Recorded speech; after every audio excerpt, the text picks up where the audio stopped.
같이 우리 마음 자유케 하던 그 나사렛에서 한 목수의 이야기. 우리 마가복음 9장 30절부터 37절까지가 오늘 본문이 되겠습니다. 한 절씩 기도하겠습니다. 그곳을 떠나 갈릴리 가운데로 지날새 예수께서 아무에게도 알리고자 아니하시니 이는 제자들을 가르치시며 또 인자가 사람들의 손에 넘겨져 죽임을 당하고 죽은 지 3일 만에 살아나리라 하는 것을 말씀하셨기 때문이더라. 그러나 제자들은 이 말씀을 깨닫지 못하고 묻기도 두려워하더라. 가버나움에 이르러 집에 계실새 제자들에게 물으시되 너희가 길에서 서로 토론한 것이 무엇이냐 하시되 그들이 잠잠하니 이는 길에서 서로 누가 크냐 하고 쟁론하였습니다. 예수께서 앉으사 12 제자를 불러서 이르시되 누구든지 첫째가 되고자 하면 무사람의 끝이 되며 무사람을 섬기는 자가 되어야 하리라 하시고 어린아이 하나를 데려다가 그들 가운데에 세우시고 안으시며 제자들에게 이르시되 누구든지 내 이름으로 이런 어린아이 하나를 영접하면 곧 나를 영접하며 누구든지 나를 영접하면 나를 영접함이 아니요 나를 보내신 이를 영접함이니라. 아멘. 오늘 마가복음 9장 30절로 37절을 본문으로 십자가 원리라는 제목으로 하나님 말씀 증거하겠습니다. 자, 오늘 예수님께서 제자들과 갈릴리 가운데로 지나가시면서 앞으로 장차 있을 죽음과 부활을 두 번째로 제자들에게 말씀하십니다.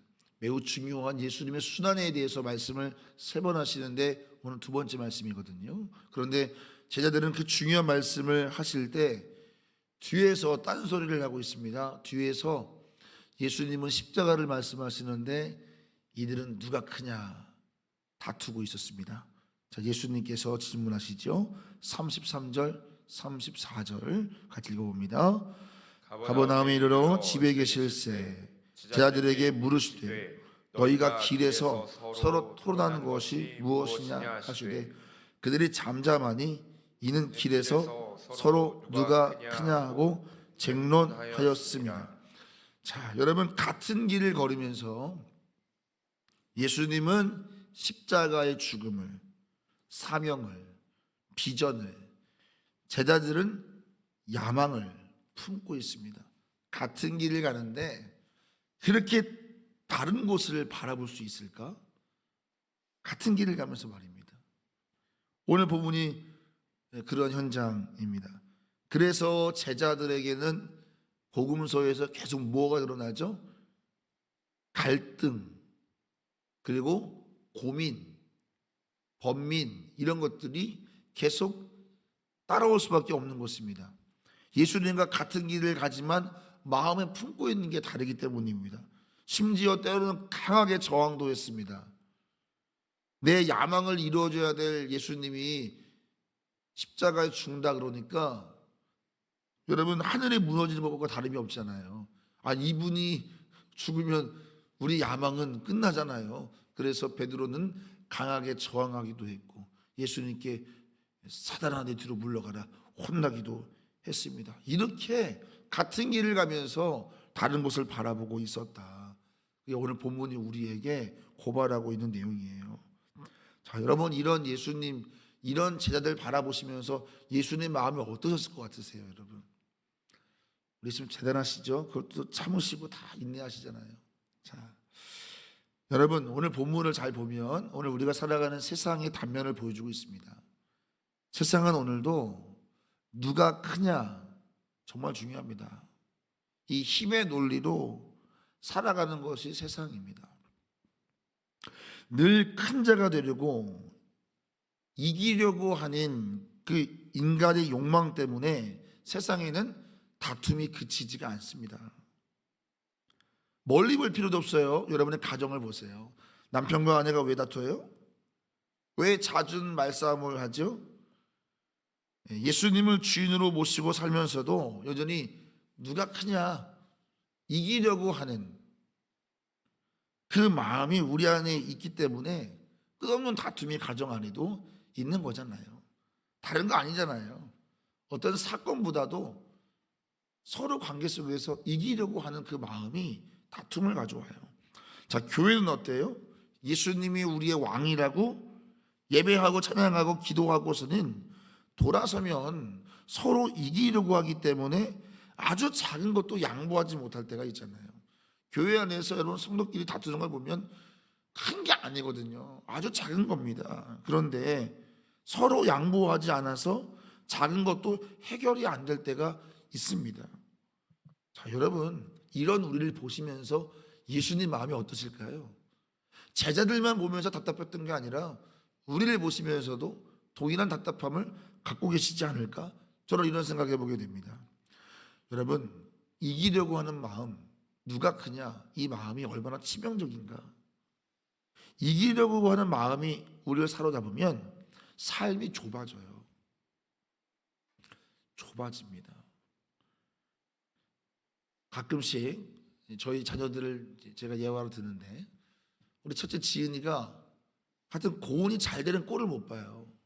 무조건 이겨야 되는 거예요. 이번에 잠깐 하루 놀러 갔다 왔는데 펀치기계 있잖아요.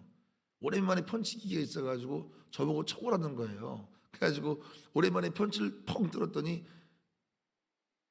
지은이가 지도 해보겠다 그래가지고 378점이 나왔어요. 와, 대단하다. 고은이가 지도 치겠다는 거예요. 조만한 놈이 손을 딱 잡더니 뻥 쳐요. 소리가 꽤나 크게 나왔어요. 근데 368점인가가 나왔어요. 꽤 나왔어요.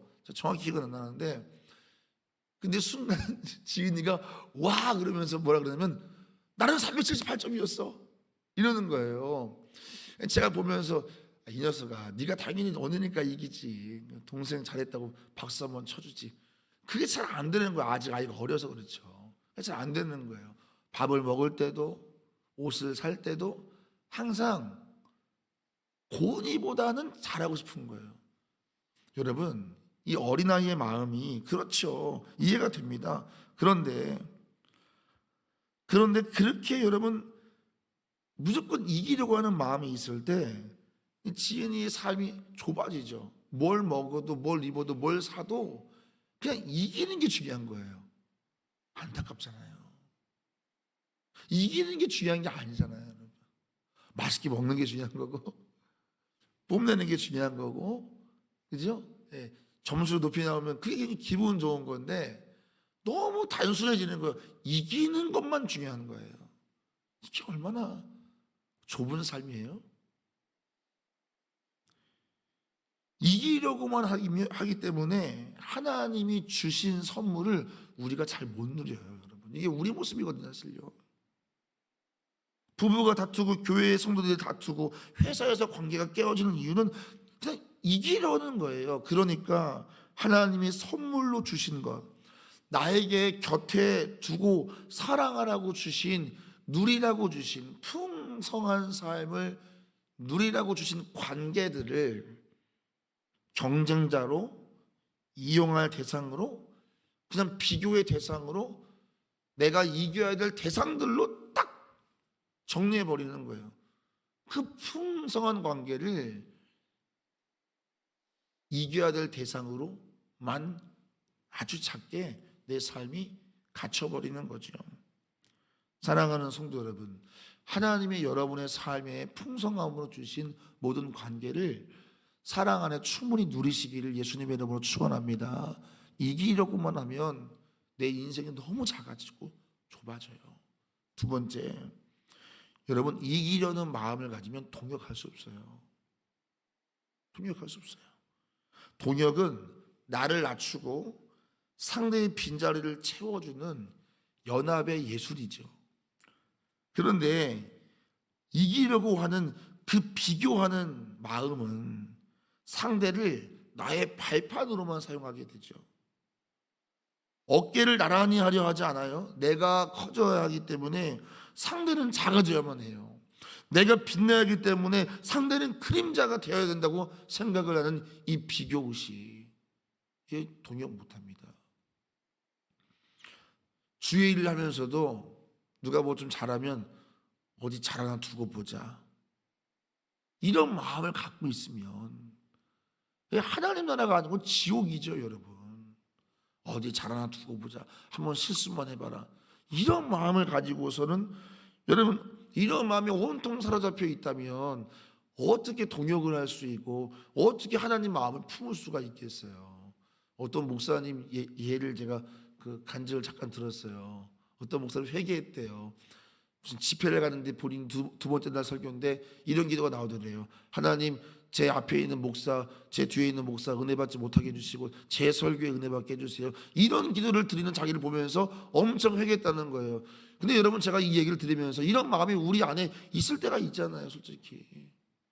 하나님께 나도 쓰임 받고 싶고 아주 천한 마음인데 그게 비교로 갈 때, 그런 작은 마음에 갇힐 때 문제가 뭐냐면, 그러면 하나님 나라의 원수가 돼요, 여러분. 그렇게 좁아지는 거예요. 이기려고 하는 마음이 있으면 하나님 나라의 원수가 된다니까요. 하나님, 나를 통해만 일해주세요, 이렇게 좁아져요. 그러면 하나님의 종들과 하나님의 일하시는 시간에 나는 대적자가 되어버린다니까. 이거 정말 무서운 것입니다. 비교하는 사람은, 이기려고만 하는 사람은요, 가장 안타까운 게 뭐냐면 충성하고 성장하지 못해요. 이게 치명적인 거예요. 충성하고 성장하지 못해요. 오히려 작아져요. 충성은 할 수 있어요. 그런데 꼭 충성의 그 중심에 이기려고 하는 마음이 들어있으면 이 사람은 충성하고 주님과 관계에서 더 좁아지게 되어 있습니다.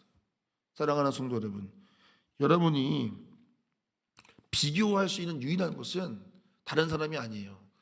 지난 과거의 여러분의 모습과만 비교하시기를 예수님의 이름으로 축원합니다. 그래야 성장하는 거예요. 또 하나 비교할 게 있다면 예수님과 비교하세요. 다른 사람과 비교할 게 아니에요. 예수님과, 그리고 지나간 나의 과거의 내 모습과 비교하면서 여러분 충성한다면 여러분 영적으로 성장할 줄로 믿습니다. 이기려고 하는 마음. 자, 보세요. 여러분들 안에 이 이기려고 하는 마음이 있으면, 누가 크냐라고 하는 이 아주 치명적인 이 마음이 우리 안에 있으면 여러분의 삶은 첫 번째 점점 좁아지고, 두 번째 점점 외로워지게 된다고요.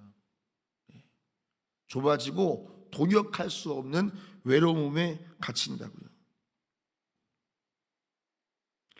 자, 여러분 질문하고 싶어요. 여러분의 삶은 점점 좁아지거나 점점 외로워지지는 않는가? 잘 점검해 볼 필요가 있는 거예요. 내 신앙은 시간이 지날수록 좁아지고 외로워지고 있지는 않은가? 바라기는 여러분, 여러분의 삶이 점점 넓어지고 풍성해지기를 예수님의 이름으로 축원합니다. 오늘 예수님이 그 원리를 말씀하는 거예요. 오늘 예수님께서 35절에서 그 원리를 말씀하시잖아요. 35절 말씀 같이 읽습니다. 시작. 예수께서 앉으사 12제자를 불러서 이르시되 누구든지 첫째가 되고자 하면 무사람의 끝이 되며 무사람을 섬기는 자가 되어야 하리라 하시고. 아멘. 세상은 오늘도 여전히 자리 싸움입니다. 누가 어디에 앉냐, 누가 상석이냐, 누가 어디에 앉았느냐가 세상은 여전히 오늘도 중요해요. 그리고 높은 자리에 앉기 위해서 혈안이 되기도 합니다. 자, 세상은 첫째가 되라고 말을 합니다. 세상은 1등이 되라고 말을 합니다. 그것이 세상의 힘의 논리입니다. 누가 크냐, 그게 그들의 정의입니다. 그러나 주님은 우리에게 말씀하세요. 거꾸로 가는 삶을 말씀하세요. 너희가 첫째가 되려고 하면 어디에 앉으라는 거예요? 끝으로 가라 말씀하세요. 세상은 높아지라고 말합니다. 근데 주님은 뭐라고 말씀하세요?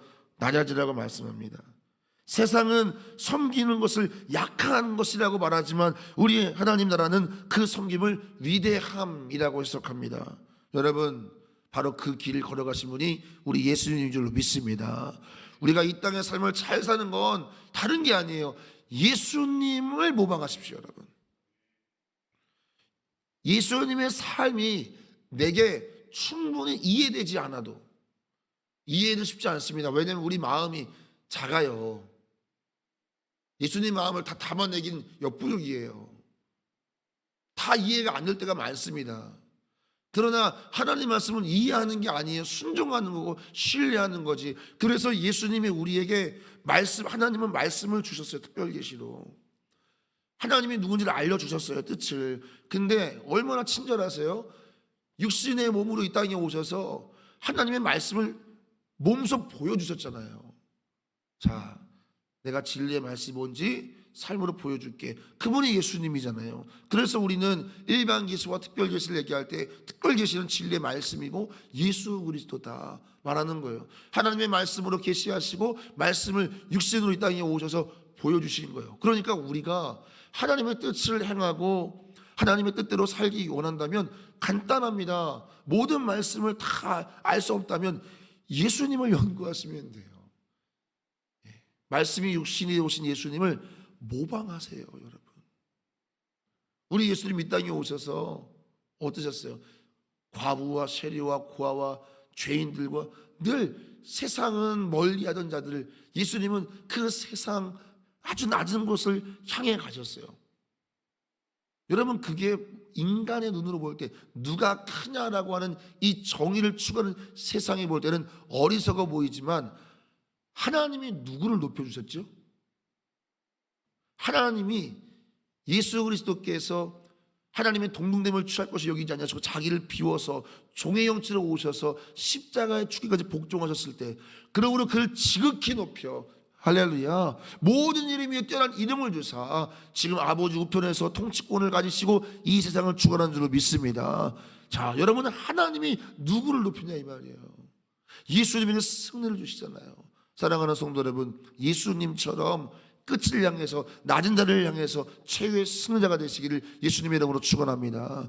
내가 이것을 추구하는 사람이라는 것을 어떻게 할 수 있냐? 지극히 작은 자 한 사람을 대하는 내 태도를 보면 알 수 있는 거예요. 사랑하는 성도 여러분, 예수님께서 오늘 어린아이 한 사람을 아이를 데리고 오셔서 그 아이를 섬기는 것, 이것이 나를 섬기는 것이고 나를 섬기는 것은 누구를 섬기는 것이다? 하나님을 섬기는 것이다. 그러니까 지극히 작은 자 한 사람을 섬기는 것이 하나님을 섬기는 것과 연결되는 거예요. 여러분들이 하나님의 뜻을 행하는 자라고 하는 것을 알 수 있는 방법은 지극히 작은 자 한 사람을 대하는 태도를 보면 되는 거예요.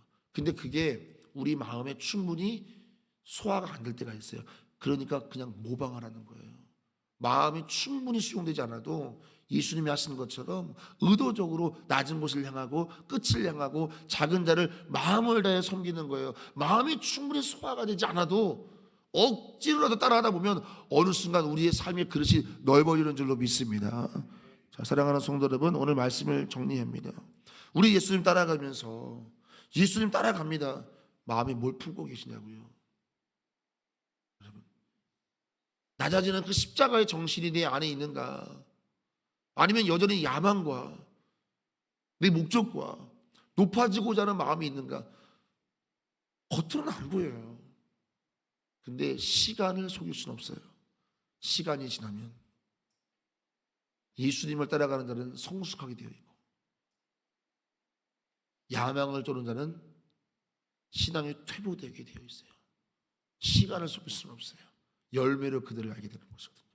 사랑하는 성도 여러분, 우리 시간이 지날수록 우리 속에 있는 십자가의 열매가 우리 시간을 통해서 드러나고 여러분의 신앙이 시간이 지날수록 점점 향기 나는 예수님의 좋은 제자 되시기를 축원을 드립니다. 우리 오늘 하루도 어떻게 살아야 돼요? 예수님 따라가세요. 막 높아지고 하는 마음이 우리 안에 있어요. 그게 인간의 욕구예요, 여러분. 그게 문제라는 게 아니에요. 그걸 어떻게 다스리냐가 중요한 거예요. 그래서 오늘도 예수님이 나의 주인이잖아요. 그분만 섬기면 다른 건 다 돼요, 사실은. 예수님이 나의 왕이에요. 그것만 집중하세요. 할렐루야. 그러면 여러분의 삶에 지혜가 흘러넘치게 되어 있어요. 따라해 보세요. 예수님만 섬기자. 예수님만 섬기자. 예수님만 따라가자. 예수님만 따라가자. 기도하겠습니다. 오늘도 1,000번째 우리 하엘이 하랑이 우리 하겸이 저 빌전 보내드립니다. 하나님, 오늘도 주의 약속을 의지해서 우리 하겸이 우리 하랑이 하엘이 우리 1,000번째 드립니다. 하나님 귀 받으시고 저들의 삶 속에 하나님의 은혜가 끊이지 않게 하여 주옵소서. 올해 우리 사랑하는 성도들의 가정에도 자녀들의 삶 속에 역사하셔서 하나님 저들의 삶의 자리가 늘 풍성케 되기를 소망합니다.